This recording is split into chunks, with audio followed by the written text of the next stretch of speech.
Ladies and gentlemen, the President of the United States.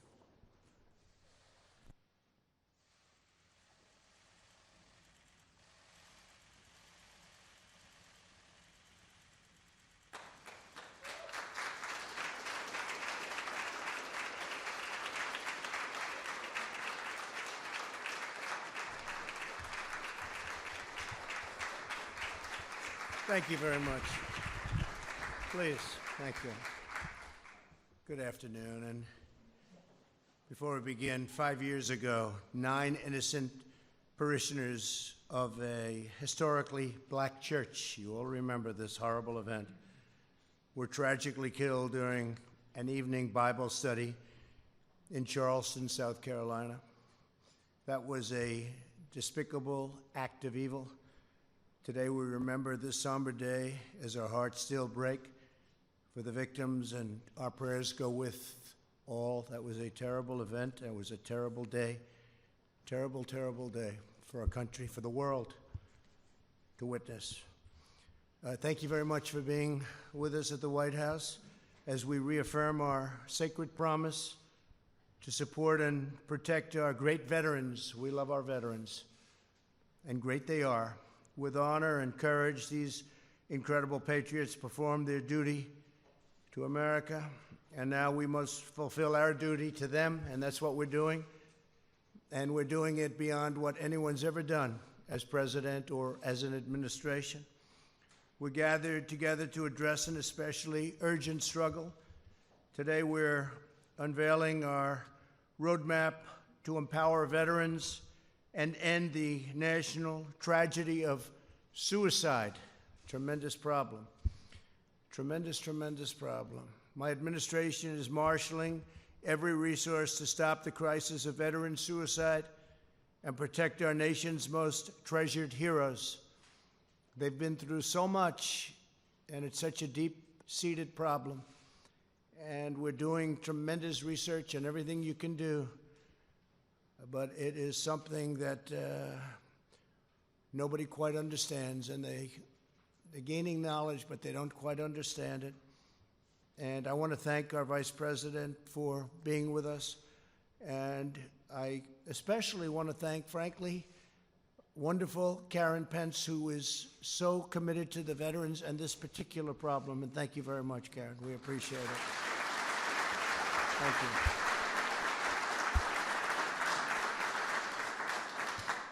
Here as well are several members of Prevent's task force. Prevent's, it's called. Prevent's.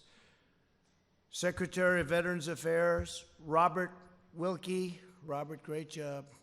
90% approval rating, the VA. It's way, way up, 90%. That's a number that has never, not even come close to attaining that number, so it's a tremendous job you're doing. Thank you very much.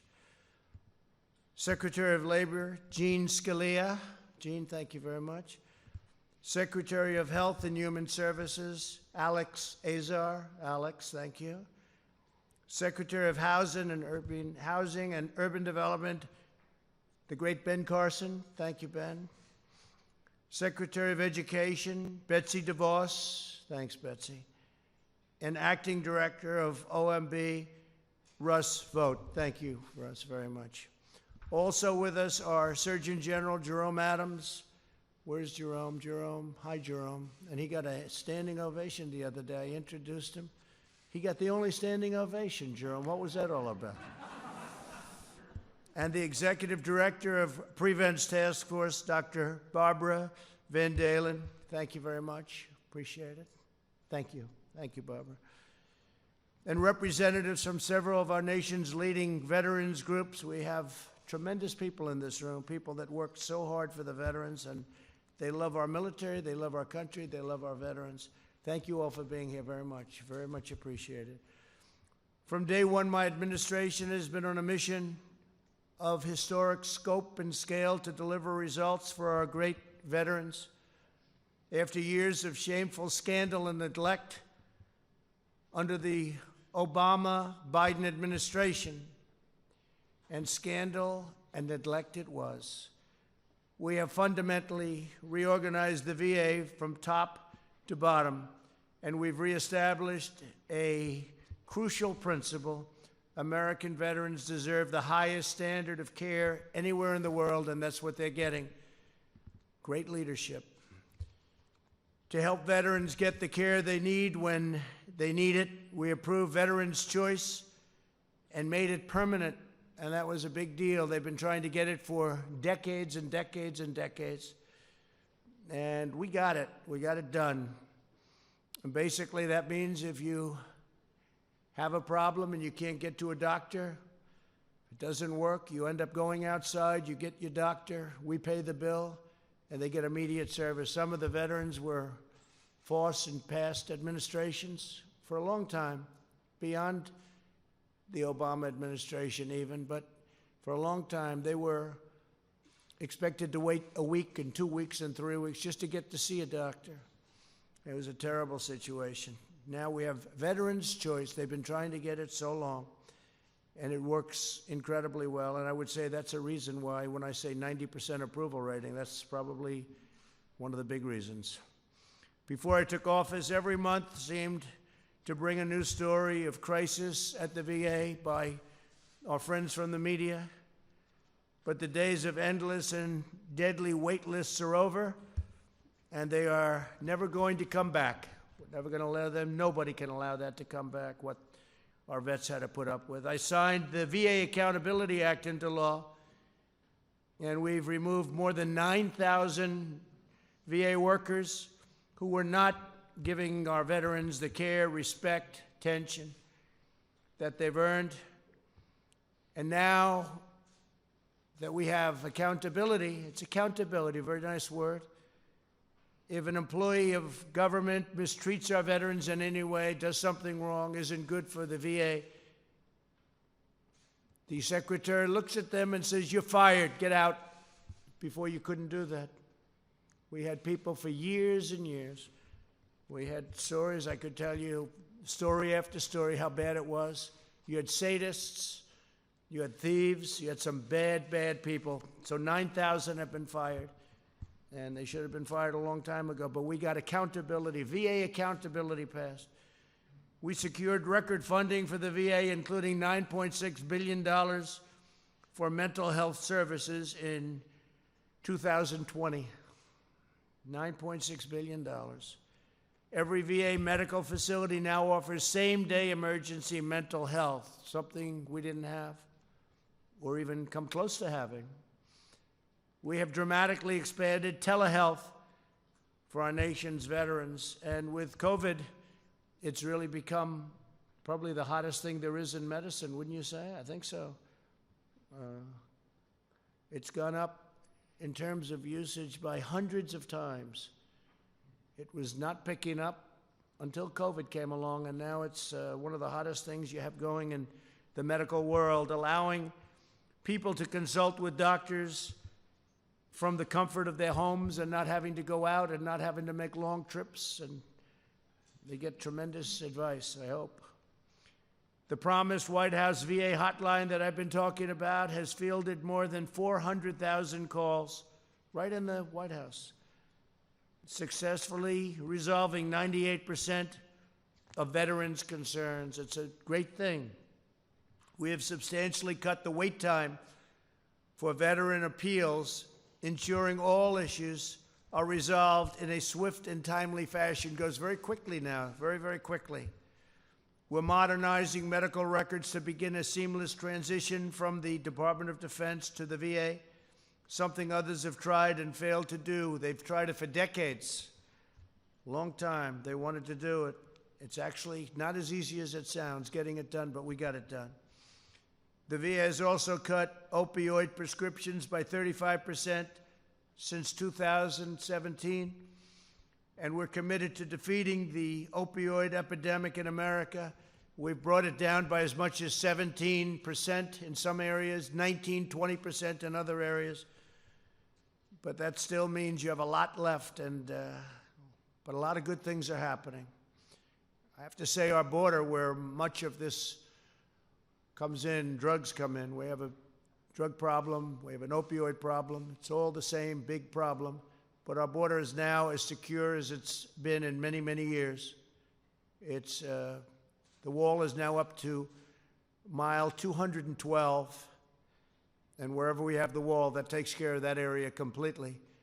But we're now down to among the lowest numbers we've ever had on the border, and we have, I want to thank the President of Mexico, because we have 17,000 troops right now on the border, Mexican troops, and really helping us a lot. The number of veterans who say they trust the VA services has increased 19% under this administration. That's a tremendous increase, but I'm still more impressed. It's an all-time high, by the way, but I'm still more impressed by the 90 to 91% number. That's the number I'm going to use from now on. All right, can I do that, Robert? I like that. 91%. Can you imagine if you were a politician, you had a 91% approval rating? That would be pretty good. But there's more work to do. Ending the tragedy of veteran suicide demands bold action at every level of society. 20 veterans and service members take their own lives every single day. The loss of our heroes breaks our hearts and pains our souls. 1 year ago, I signed an executive order establishing Prevent's Task Force to develop a nationwide strategy to support our veterans in distress and stop the grave tragedy of veteran suicide. Today, thanks to the leadership of Secretary Wilkie, it's been outstanding, I'm proud to announce that we are taking this critical initiative to the next level. Following the ambitious roadmap the task force has developed over the last year, you'll see things happening that nobody would have ever thought even possible. To lead this effort, Mrs. Pence and a team of ambassadors that she was very much involved with in choosing, including the Surgeon General, Jerome Adams. You're only there, Jerome, because Mrs. Pence wanted you there. Okay, that's a nice compliment. She's tough. That's a nice compliment. We'll launch a national public awareness campaign in the coming months. This historic campaign will mobilize every sector of American society to encourage heroes in need, empower them with the best prevention practices, and help every veteran thrive in their lives after service. They come home from these active battlefields and active places, and all of a sudden they're left sometimes alone, and you have a hard time with it. They fought our battles overseas, and now we must join them in winning this new battle at home. There's no single solution to this issue. Every resource must be brought to bear. We're expanding our partnerships with military and veteran organizations, universities, faith-based leaders, businesses, nonprofits, and all levels of government to establish specialized support systems for our veterans. The task force has already partners with 30 large corporations to help them prioritize the mental health of their employees, and we will continue adding to that number, and the number is growing very rapidly, very, very rapidly. We're also launching a national research strategy. The Prevent's Office will work with the greatest scientific minds across our nation to evaluate research to better understand the trauma service members face. They face tremendous trauma. Identify effective treatments and communicate their findings to the public. The Prevent's Office is currently reviewing the $1.5 billion of federal funding committed to suicide prevention to make sure research goes where it is most needed in order to save lives and to make lives better. Here with us today is former Marine and Coast Guardsman Chad Heiser, who can share with us his personal testimony about the importance of the steps we're taking today. And Chad, if I could, please, would you say a few words? Thank you.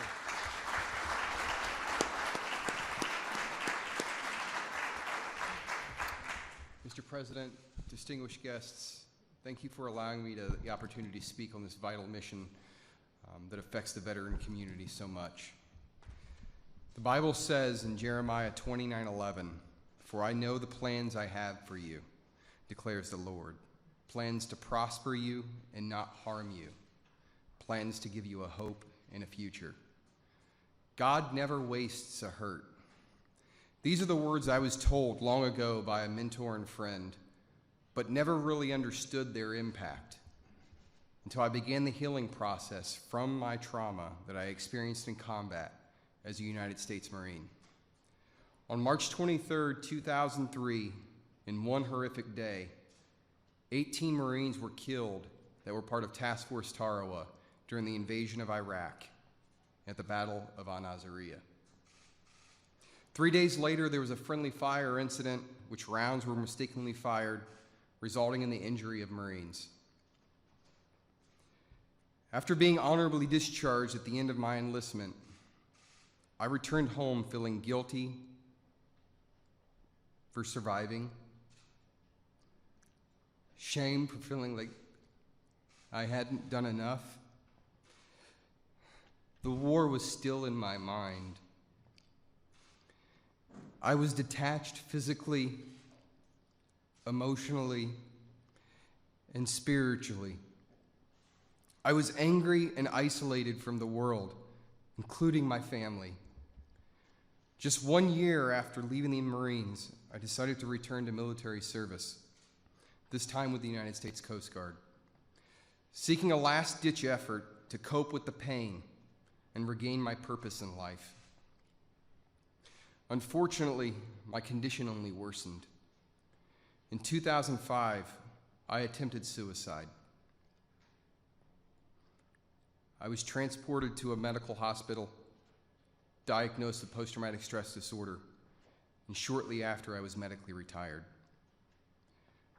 During this time, my wife was praying. She was asking God to help heal me from this combat trauma. I felt there was no one I could turn to, that my life just wasn't worth living. As a tough Marine, I was hesitant to seek the help I truly needed to recover. 2009, by God's grace and mercy, I was saved by Jesus Christ. After carrying these burdens that I had carried for so long, the newfound hope I had was my foundation now. In 2011, I participated in Wounded Warrior Project's Project Odyssey, a combat recovery retreat. For the first time since returning from combat, I was able to open up about my own personal experiences and help further my own recovery process. This was truly a turning point in my life that gave me a sense of new direction.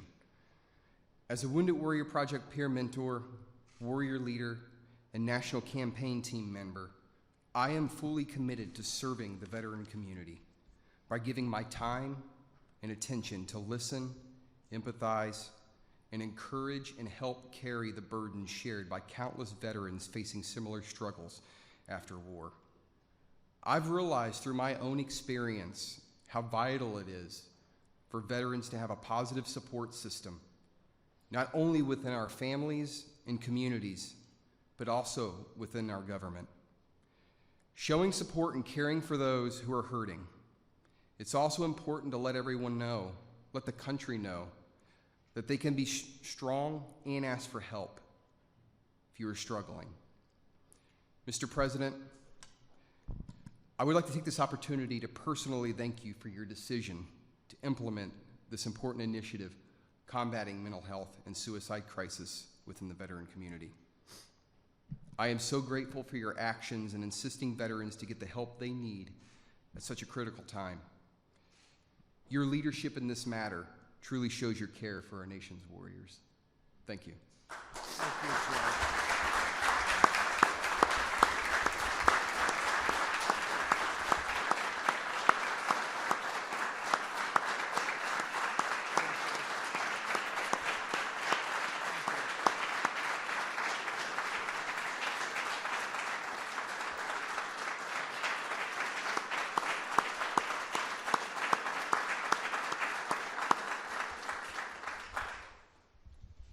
fantastic, Chad. Thank you very much. I thought because she's so important to what we're doing, I could just, prior to Secretary Wilkie, ask Karen Pence to say a few words.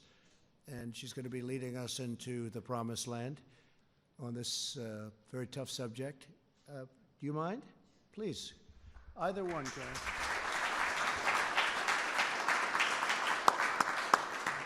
Thank you, Mr. President.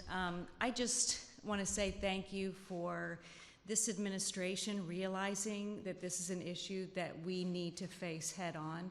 You are changing the culture. It's the leadership at the top. It's people like Chad being willing to be vulnerable. It's people like Dr. Van Dalen leading the whole task force of real experts who have been dealing with the suicide issue for many decades. And now all of us are coming together. We came together a few months ago at the Vice President's residence. We talked about how we wanted to go forward with this initiative. And I feel like right now is such an opportune time because we're all dealing with anxiety. We're all dealing with stress right now. So if I can do anything as lead ambassador, it's my goal to help take away the stigma of mental health, take away the stigma for people to be able to come forward like Chad to say, there was a time in my life where I wanted to end everything. And our veterans, I've met with so many of them who say to me, I don't go to that dark place anymore. And so we are giving them hope. We want them to know, and anyone who's considering suicide, that there are people out there who want to help. There is a way forward, and I just am so grateful and honored to be lead ambassador for Prevents. So thank you, Mr. President. Thank you very much. Thank you very much. So she had no idea I was going to do that, but I have to say that I did it about 2 months ago. I said, maybe Karen wants to say a few words. And she got up and she spoke for 5 minutes. She blew everybody away. She was the star, right, Mike? And I said, come on, Karen, you got to go. Great, great. Really appreciate it. You're going to do a fantastic job. Thank you very much. Mr. Secretary, let's go.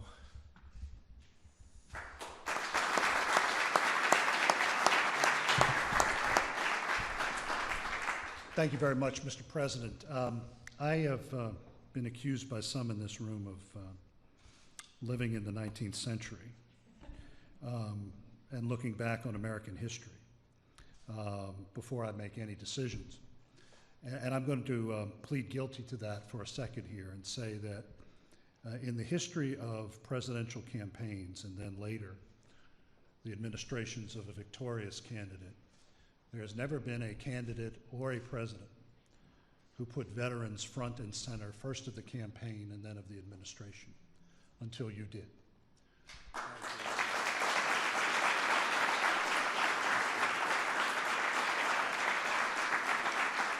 I'm going to speak for Mrs. Pence, and I'm going to speak for myself as the son of a grievously wounded combat soldier from Vietnam, and in Mrs. Pence's case, the mother of a Marine warrior. These are issues that we live with every day. And for the President of the United States to say it is about time that those who have carried the burden of freedom on their shoulders are put front and center in the national conscience, that is an enormous first step for this nation and long overdue. Thank you, Ron.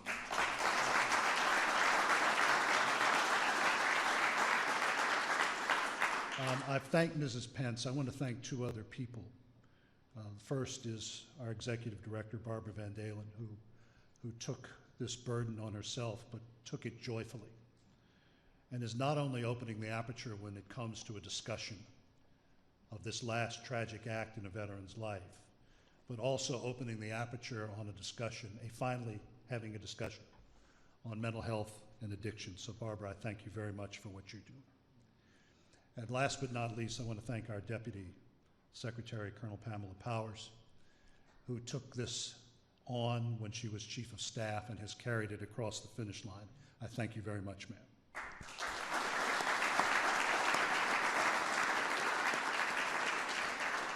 Mr. President, I'll go back to that history. In the 1890s, one of your predecessors, whose portrait hangs in the green room, was alarmed at the reports he was receiving from the Frontier Army of countless deaths amongst officers and men on the far outposts of the American West.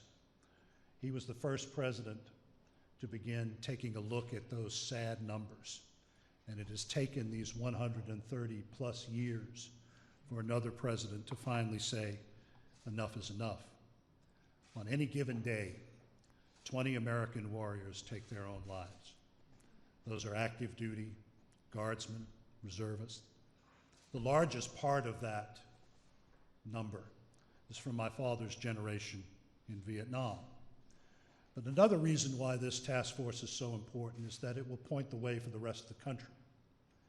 Growing up as a youngster at Fort Bragg, the leading cause of death amongst my classmates in junior high and high school was automobile accidents. Today, it is suicide. It is a scourge that is impacting every segment of this country. So I want to thank the President for having the vision to identify the real solution to this national problem, and that is us, each one of us. Each one of us can help end the stigma that has prevented America from taking on the important issue of mental health. Each one of us can work to change the culture that made it acceptable to ignore the signs of mental health and distress. Each one of us can learn to identify the signs amongst our friends, our neighbors, and our coworkers. So this day is the beginning of one of the most important national discussions America has seen. It is an effort to find a solution to a problem that does not discriminate amongst its victims: the poor, the rich, people of all races and creeds. So I'm going to end with a story that I've told before, and it was one that I was very familiar with growing up at Fort Bragg. The looming presence in the home of the airborne was Matthew Ridgway. In fact, he was so powerful that even the minor league baseball team's mascot is named after him in Fayetteville. General Ridgway commanded the All-American Division to victory in North Africa and Sicily, and then General Eisenhower tasked him with leading the airborne assault on Hitler's fortress Europe on the night of D-Day. General Ridgway planned the operations for the All-Americans, the Screaming Eagles, and the Red Devils of the British 1st Airborne. But on the night of the invasion, he couldn't sleep. He fell out of his cot, and he reached for sustenance in the Old Testament, and he looked to the book of Joshua and God's promise to Joshua on the eve of the great battle of Jericho. And the Lord promised the general, "I will not fail nor forsake thee." Mr. President, that is what you have sent to the American people today and to the 20 million Americans who are in uniform and who have left uniform, that we will not fail nor forsake the people of the United States who have always carried, without question, our freedom on their shoulders. So, Mr. President, I thank you very, very much.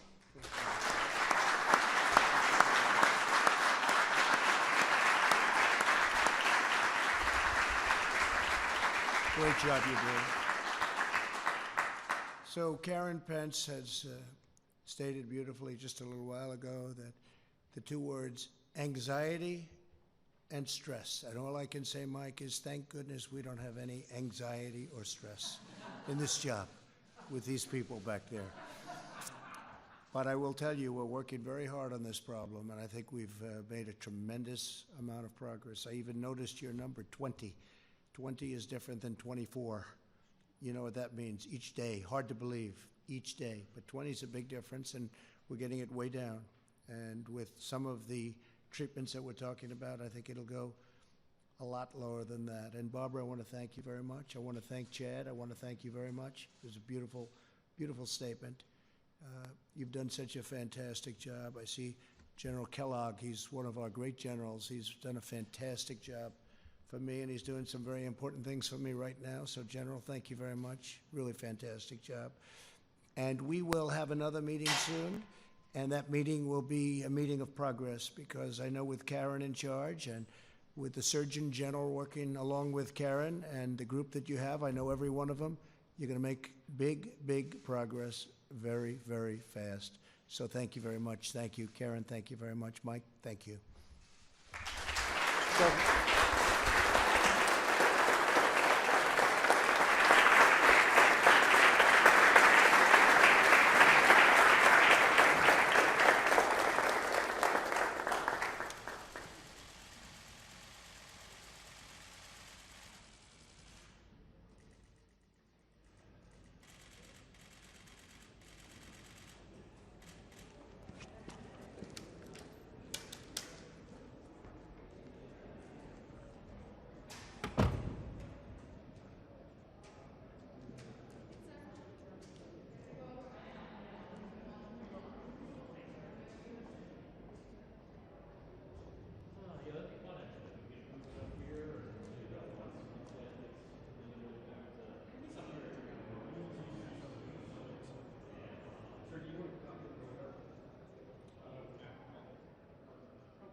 Let's not drive it. Let's.